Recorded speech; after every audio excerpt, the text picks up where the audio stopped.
Hi everyone, welcome to Firms Consulting channel. It's Chris. Today we're going to talk about how do you manage your image if you're working for a large management consulting firm. And this advice will also be applicable to other places, like for example, if you work for a large bank or you work for a startup, but I will primarily focus on how it is applicable to management consulting. Many things matter to make it in consulting: determination, knowledge, especially as you move up the ranks, time management, ability to manage relationships, especially with clients. But I think that managing your image is something that you also cannot neglect, and this is actually something that you have a lot of control over. Building a successful career as a management consultant requires you to position yourself in the right way. And I remember when I was joining major consulting firms that I worked for, when you join, you have conversations with a lot of people approaching you and asking you questions about your background, and they're asking you how long do you plan to stay within the firm, what are your long-term plans, and it's very important to position you in those conversations in the right way. So the first advice I would like to give you on how to create the right image within a management consulting firm, especially when you just joined, is to position yourself as somebody who is following a partner track. So basically position yourself as a person who does plan to try to make it to partner level. Someone who sees a long-term career within the firm. Even if you are not certain that management consulting is the right career for you, and if you are thinking about maybe you will be leaving within a year, I still do not recommend to share this information. Instead, what I recommend to say is something along the lines of, look, my goal is to realize my potential and make a big impact in the world, and I hope that is your goal. And this organization seems to be a right fit to help me do that. Becoming a partner within a management consulting is certainly not completely in your control, but you need to show a commitment to do that. And this is very important to say because everything you say may get back to senior people. And those people are still considering if you are a hiring mistake or a partner material. If you are not committed to become a partner one day, or at least to stick around for a few years, then you are not positioning yourself as somebody who is important for the future of the firm. You have to be careful here, of course. You don't want to lie, but you also don't need to tell them everything. You can say what I recommended, that you would like to realize your potential, you would like to make an impact, you would like to solve difficult problems in the world, and it feels like the right place for you to do that. And this is not a lie. This is most likely aligned with what you really believe. You're just not telling them the entire truth, that you're not sure that this is the right place and you're testing it out and so on. They don't need to know this information. And you may be thinking, okay, this is applicable when I'm speaking to superiors, but I can say what I really think when I speak to my peers. And you need to keep in mind that consulting is all about up and out. So if you are not promoted at evaluation times, you will be managed out of the firm. And as much as I really enjoy collaborating with people and working with people, unfortunately, in consulting, similar to the experience you will have if you ever go through MBA or if you already went through MBA, you are really competing with people at your level. And there's nothing you can do about it. It's a difficult balance. You have to be collegial, you have to be helpful, but you also have to remember that you are a threat, you are competition, and often you have to be protecting yourself and play to win instead of releasing information that can come back and really hurt you. The second advice I would like to give you is that assume that everything you say will be shared. And I know that you wish that it wasn't the case, but it is the case, right? You share information with people and they sometimes let you down. Never say anything negative about the client, about your superiors, about your peers. Be very positive, be very collegial, very helpful, and remember that everything you say likely will be used against you at some point. So just be very, very careful what you say. And even if you think you can trust somebody, they may mention it to somebody by mistake, or they may be thinking that they're helping, and it can come back and really hurt you. So let me give you a very good example from my personal experience. When I was working in banking, I was invited by one of my colleagues to go for coffee. And we were talking, and he was telling me how much he hates his job. And he's been in this job for decades, and he really hates it. He was just really sharing with me his unhappiness with the culture, with the superiors, with how things are managed. And he really wanted to leave his role and to leave the entire organization. And maybe to empathize with him, maybe to be kind to him, I did share it with him that I also don't feel very comfortable with the culture. I don't feel very comfortable with how things are managed and what is valued. So I shared with him a little bit of some of my concerns about the situation. And what happened after that is really a little ridiculous, but you will be surprised how often people behave in a ridiculous way. So I would be sitting at my desk, and repeatedly he will come to me, and I'm working in a huge open space with all my superiors and colleagues around me. He will come to me and say, Chris, hi, so how things are going? Is culture is getting better? Are you feeling a little happier about your job? Do you want to leave or do you decided to stay? And things like that. And obviously this is very, very negative for me. I cannot afford for people around me to hear this kind of information, which I shared with him in private, and I told him, I'm sharing it with you as a friend in private, please keep it between us. And I was sharing it with him after he shared it with me. And when he did that, I never actually hit him back and said, oh, well, hello, you're the one who wasn't happy about this place. I was just supporting you during our conversation, because I'm not that kind of person. But nevertheless, multiple times he would come to me this way. In the future, when I would see him coming my way, I would just leave the desk, because I know what is coming. I don't know what was going on. I don't know if he was doing it on purpose or if he really didn't understand what was going on. Maybe he was really trying very hard to be my friend and he thought that was supportive. But ridiculous things like that happen. And this was somebody who is at a very senior level, vice president within a major bank. And this kind of behavior, very poor judgment or just malicious intent.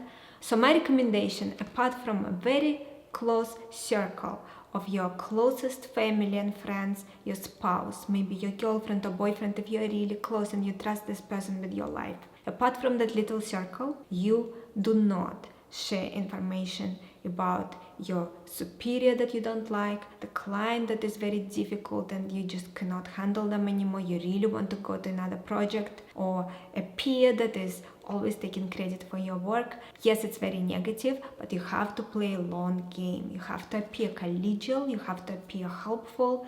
And fortunately in consulting, as I mentioned in one of the other videos, you are kind of protected from people taking credit for your work, because you work with so many people that if you're good, people will know you're good. And when people are taking credit for someone's work, usually it somehow comes out and that person looks really, really bad.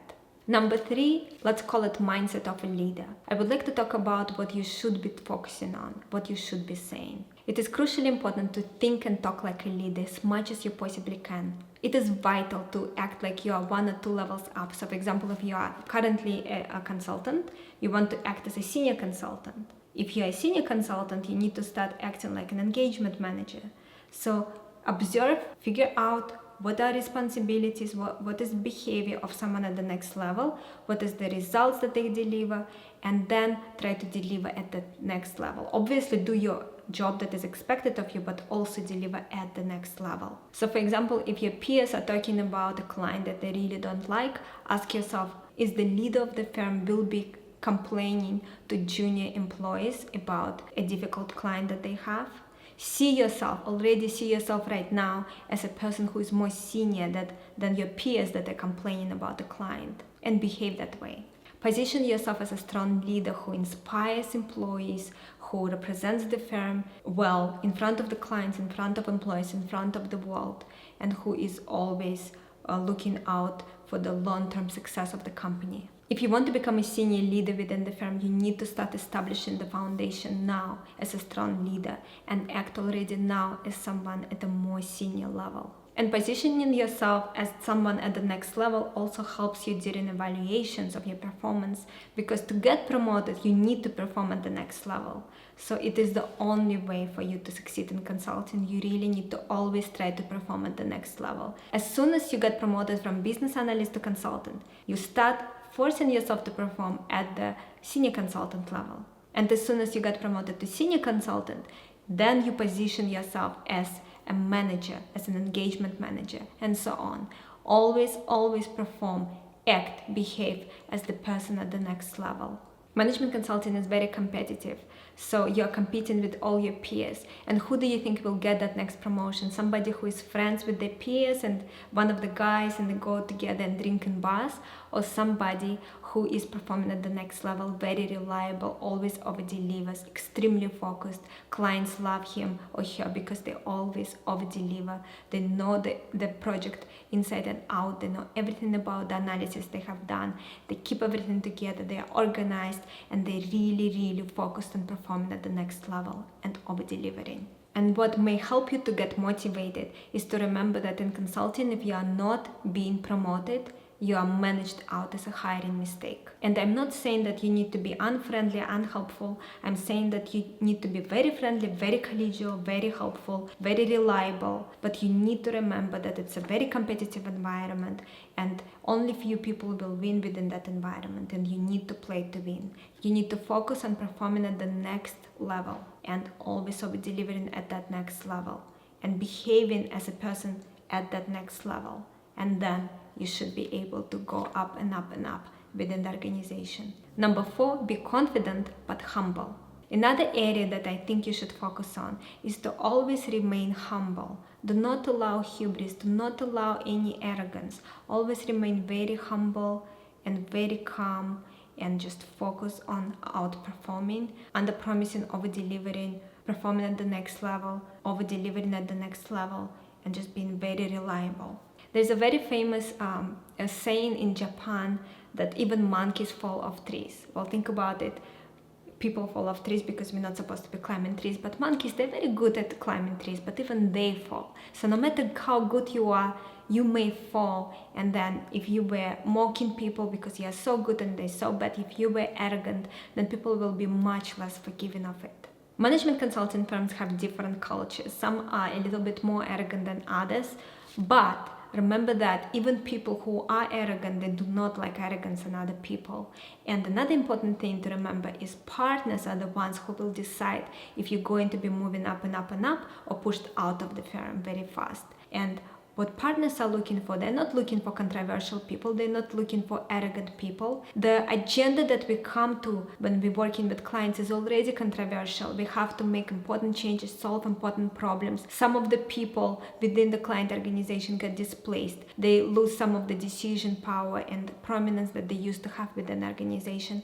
So consulting firms cannot afford to have employees who are arrogant because we already have a controversial agenda when we go to serve clients. So they are not rewarding behavior of people who are arrogant. They're looking for people who are humble, who are hardworking, who are reliable, who have good values, who are looking out for the long-term well-being of the firm. So try to be confident but humble. Know that you are confident in your ability to figure out any issue that you come across, that you will find solution that will serve the client well and the firm. But at the same time, remember that you do not know everything and that you have to keep yourself as a humble, good human being who does not look down on other people. And then you're in a good position to have the right positioning within the firm so people will see you as a partner material. And the last but not least, always interact with clients, with superiors from the position of strength. It is crucial to never feel desperate, never feel that you are less worthy. For example, if you're a business analyst and there is a partner, never feel that you are inferior, that you are less worthy than a partner. The partner is just further along in their career journey. They have been where you are right now, and they probably wish that they could come back and be your age again and go through this process again. So every career stage has its pros and cons. You are young, you are energetic, you have probably a lot more time on this earth than a partner does. So do not position yourself as someone who is inferior, who is less worthy. But at the same time, also be respectful of their knowledge, of their title, of the position, what they accomplished within the firm. So it's a balance. But what I want you to do is to never feel internally that you are less worthy, that you are not important, that you are inferior to clients or to superiors. And this is especially relevant in certain areas such as management consulting. For example, in consulting, partners are like kings. Everyone is running around them. People laugh at their jokes even if it's not funny. And it's okay. It's okay. It's the way it's supposed to be because they deserve to be at that level. It's very hard to become a partner. You're at the risk of being managed out at every step of the way. You have to really perform at your next level to be ever promoted to the next level. So it's very hard to become a partner within a major consulting firm. But at the same time, you need to remember that you are important. You are as worthy as another human being. We are all just human beings at the end of the day. And I've seen it many times. So for example, I had a colleague that I worked with at a management consulting firm, the second one that I joined. And she received a message from partners saying that he wanted to talk about some upcoming project. It wasn't urgent, it was just an email, no urgency. Just talk to me when you have time. She literally ran in her stilettos towards his office as if she was trying to put out a fire. And think about how it looks from the third person perspective. If partner is looking at her behavior, does he think about, oh, this is a partner material, I want her in front of the client, she will be representing the firm in the best possible manner? No, she will not. No partner will not want that, because she will not be representing the firm in the best way. The firm does not want to look like that in front of clients. So remember, how do you appear to people when you behave as if you are less worthy, less important, that your time is less important, that your well-being is less important. So it's a very delicate balance. You still have to be very, very, very differential and respectful, but at the same time, internally, to not feel desperate, to not feel less worthy. Remember that you are just as important. And what may be helpful for you is to remember something that Michael said in one of his podcast episodes. He said that you need to appear as a CEO in training. You need to behave, you need to be as a CEO in training. You are CEO in training. No matter how junior you are a CEO in training. So remember yourself this way, position yourself this way, in your mind see yourself this way, and then you will come across as a partner material. And many junior people feel very intimidated when they speak to partners. And I want you to remember that at the end of the day, it's not important what anyone is thinking of you. Your success will not be determined by what they think. It will be determined by what you think. So that's it for today. Let me know in the comments which of the tips you found the most helpful, and what is the tip you would like to add for the firms consulting community on how to develop a great image within management consulting firm or within another organization like banking, startups. It's not very different for other areas as well. Thank you so much for watching. I hope you enjoyed this video. If you did, please like it, subscribe, press on the bell so you don't miss future episodes, share it with your friends, comment in the comments below. We would love to hear from you. And if you would like to receive sample episodes from our advanced programs, then just go to firmsconsulting.com, opt in at the top of the homepage with your email address, and we will send you a few sample episodes from our programs so you can see for yourself how powerful the material we have and how much it can help you. And I'm looking forward to see you next time.